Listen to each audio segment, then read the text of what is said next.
नमस्कार दोस्तों, मैं राजेश अग्रवाल पन्ना कंपटीशन क्लासेस में आपका स्वागत करता हूं। प्राचीन भारत में इतिहास में लेक्चर नंबर 19 के साथ, जिसमें आज वैदिक सभ्यता की बात चल रही है और उसका भाग 4 आपके सामने है, जिसमें टॉपिक है ऋग्वैदिक राजनीतिक जीवन।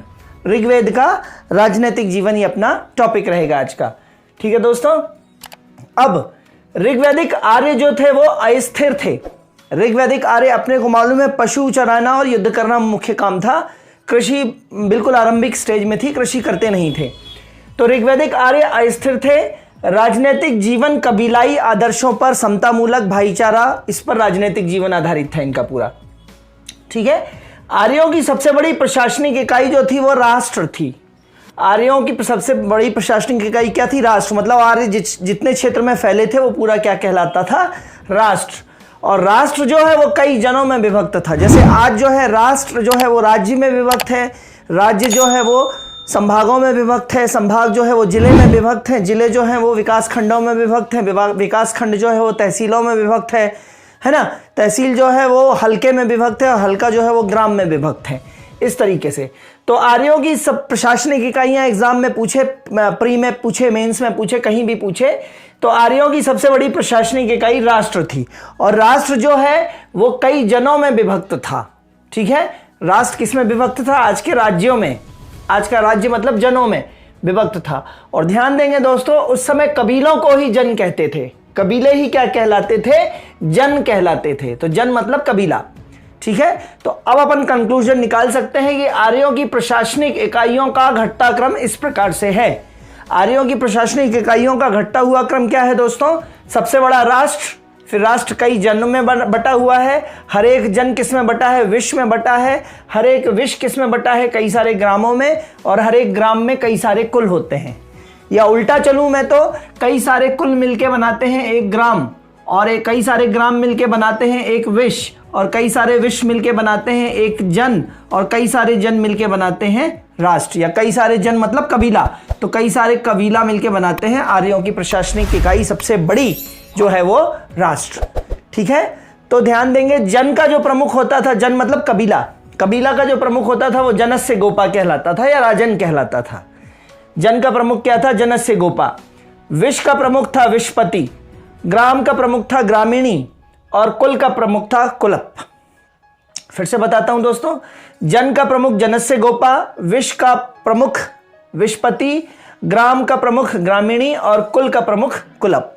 अब इसके लिए एक टेका ले लीजिए दोस्तों, ये किताबों में नहीं है, ये मैंने बनाया हुआ है, अपन लोगों ने खुद। कोड है इसका, आर्यों के राष्ट्रजन विश करते हैं कि ग्रामीणों के कुल नष्ट ना हो। आर्यों के राष्ट्रजन विश करते हैं कि ग्रामीणों के कुल नष्ट ना हो, है ना। आर्यों के राष्ट्रजन विश करते हैं, दुआ मांगते हैं प्रभु से।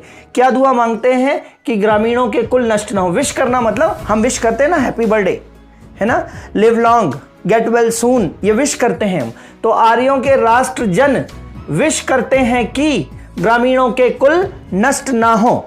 अब देख लीजिए दोस्तों, इसमें कौन कौन सी इकाइयां हैं, क्रम से हैं बिल्कुल।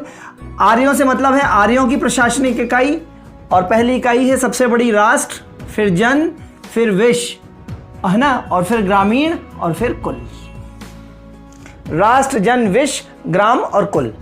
तो आर्यों के राष्ट्र जन विश करते हैं कि ग्रामीणों के कुल नष्ट ना हो। तो आई होप आर्यों की प्रशासनिक इकाई, ये मेंस में भी लिखने के लिए आता है, तो आप आसानी से लिख सकेंगे। अब बात करते हैं जो जन का प्रमुख है, जनस्य गोपा। तो जनस्य गोपा जो है वो जन या कबीला का रक्षक था। जन को ही कबीला बोला गया है, तो जनस्य गोपा जो है वो कबीले का रक्षक था। ऋग्वैदिक काल में राज्य और राजा की संकल्पना नहीं आई थी, क्योंकि भूमि नहीं थी, तो राज्य और राजा की संकल्पना नहीं थी। हालांकि युद्ध के लिए एक मुखिया अर्थात राजा की नियुक्ति की जाती थी। युद्ध करने के लिए तो एक मुखिया चाहिए, तो उसके लिए राजा की नियुक्ति की जाती थी, और राजा को बोलते थे राजन। राजा को क्या बोलते थे? राजन, या इसी को बोला गया है जनस्य गोपा, जो ऊपर पढ़ा है। जन का प्रमुख कौन है? जनस्य गोपा। तो राजन या जनस्य गोपा कहते थे। ठीक है। यह किसी निश्चित भूभाग में शासन करने वाला राजा नहीं था, क्योंकि कोई निश्चित भूभाग था ही नहीं, राज्य की संकल्पना नहीं थी ना। राज्य की संकल्पना क्या होती है? कोई राज्य क्या होता है? राज्य जिसकी निश्चित सीमा हो, जिसके पास पॉपुलेशन हो, जिसका अपना प्रशासन हो, ये सारी चीजें हो, तो उसको राज्य बोलते हैं। ठीक है। तो यह किसी निश्चित भूभाग पर शासन करने वाला राजा नहीं था, सिर्फ युद्ध लड़ने के लिए जो प्रमुख बनाया जाता था वो राजा, राजन या जनस्य गोपा कहलाता था। और ना ही इसके पास असीमित अधिकार थे। राजा के पास जमीन की वैल्यू ही नहीं है, कुछ असीमित अधिकार नहीं है। फिर ठीक है, राज्य की संकल्पना जो है वो उत्तर वैदिक काल में उभरी। ये अपन पढ़ रहे हैं ऋग्वैदिक काल। राज्य का जो कंसेप्ट है वो उत्तर वैदिक काल में उभरी, जब लोहे के कारण कृषि, लोहा आने के कारण कृषि अच्छी हुई और कृषि बढ़ने के कारण जमीन का महत्व बढ़ा। ठीक है, कमेंट करके बताइए दोस्तों, लोहे के सबसे प्रारंभिक साक्ष्य कहां से मिलते हैं। ठीक है, और लेक्चर को लाइक, सब्सक्राइब और शेयर जरूर करते जाइए। ठीक है, मेरा रोज का काम है ये कहना आपसे, आपकी मर्जी है करना ना करना। ठीक है, आप अच्छे से पढ़ते जाइए, लाभ उठाइए इस चीज का। ऋग्वैदिक राजा पर 2 इकाइयों का नियंत्रण था। ऋग्वैदिक राजा पर 2 इकाइयों का नियंत्रण था, सभा और समिति। 2 संस्थाएं होती थी, सभा और समिति।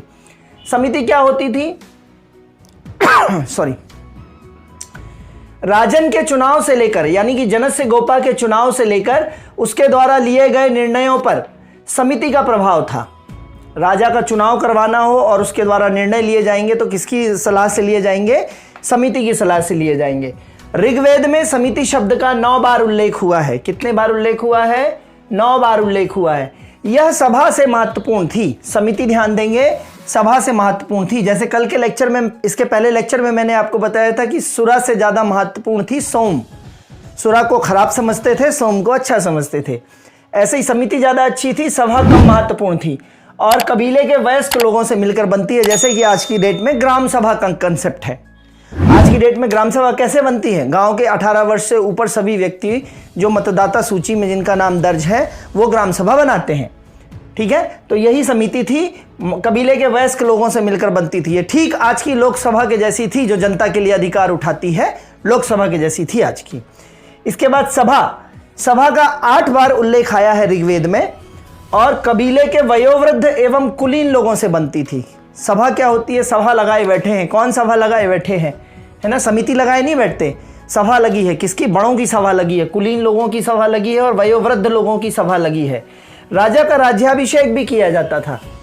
ठीक है, फिर ऋग्वेद में सबसे प्राचीन संस्था, हालांकि ऋग्वेद में सबसे प्राचीन संस्था ना तो सभा थी और ना ही समिति थी। एक संस्था थी विदत, एग्जाम में आया है। ऋग्वेद में सबसे प्राचीन संस्था सभा समिति ना होकर विदत थी, जिसका उल्लेख ऋग्वेद में 122 बार हुआ है। ठीक है दोस्तों, तो आपको आर्यों की प्रशासनिक इकाइयां समझ में आ गई होगी। आर्यों के राष्ट्र जन विश करते हैं कि ग्रामीणों के कुल नष्ट ना हो। ठीक है, अब इसके नेक्स्ट पॉइंट, इसके आगे का पॉइंट देखते हैं। नेक्स्ट पॉइंट है दोस्तों, ऋग्वैदिक राजनीतिक जीवन में ऋग्वेद के 7वें मंडल में, ऋग्वेद के 7वें मंडल में कुल 10 मंडल हैं और 10वां मंडल बहुत बाद में जोड़ा गया है, जिसमें वर्णों की संकल्पना है, 4 वर्णों की संकल्पना है। तो ऋग्वेद के 7वें मंडल में दशराग्य युद्ध का उल्लेख है। दशराग्य युद्ध का उल्लेख है और यह रावी नदी अर्थात उस समय पौरुषणी, बता चुका हूं, यह रावी पौरुषणी नदी के किनारे 2 कबीलों के बीच में लड़ा गया था। दशराग्य युद्ध 7वें मंडल में। ठीक है, 2 कबीले कौन कौन से? एक भरतवंश कबीला और 10 अन्य कबीले एक तरफ। भरतवंश कबीले का हेड कौन था? सुदास। और 10 अन्य कबीले कौन कौन थे? याद नहीं करना है दोस्तों, समझना है, कभी आईएएस के एग्जाम में ये चीजें आ जाए, है ना। जिस लेवल पे आप एग्जाम दे रहे हैं उस लेवल का आपको फिल्टर करके और पढ़ते जाना है, लेकिन कंसेप्ट और आपकी थ्योरी, आपके नोट्स और टाइमलाइन पूरी तैयार होनी चाहिए। 10 अन्य कबीले थे, पुरु, अनु, यदु, दह्य, तुर्वश, अनिल, पख्त, पख्थ, भलानस, शिवी और विषाणिन। ठीक है, दशराग्य युद्ध किस किस के बीच हुआ है? भरतवंश, जिसके हेड थे सुदास, और 10 अन्य कबीले थे, पुरु, अनु, यदु, दाह्य, तुर्वश, अनिल, पख्थ, भलानस, शिवी और विषाणिन। ठीक है दोस्तों, इस युद्ध में सुदास विजयी हुए और युद्ध का कारण क्या था दोस्तों? कि सुदास द्वारा विश्वामित्र को पुरोहित पद से हटाकर जो सबसे महत्वपूर्ण पद होता था राजा का, वो होता था पुरोहित पद। तो युद्ध का कारण सुदास द्वारा विश्वामित्र को पुरोहित पद से हटाकर और किसको पुरोहित पद पे बैठाना था? वशिष्ठ को। किसको बैठाया था? वशिष्ठ को, है ना। तो ये विश्वामित्र के सपोर्टर ये लोग कहलाए।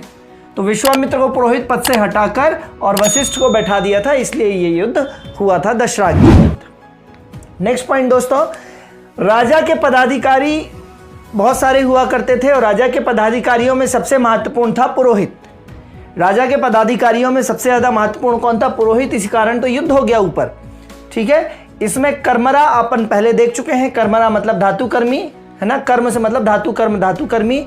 पुरप, पुरप का मतलब होता है दुर्ग रक्षक। कई जगह आएगा, ये मौर्य काल तक चला जाएगा यही शब्दावली। तो पुरप मतलब दुर्ग रक्षक। स्पश, ये बहुत इंपॉर्टेंट है, परीक्षा में पूछा गया है। स्पश, स्पश का मतलब है गुप्तचर, है ना, धीरे से स्पश करके चला गया तो गुप्तचरी कर गया, स्पाई कर गया, स्पाईगिरी कर गया, गुप्तचरी कर गया, स्पश, ठीक है।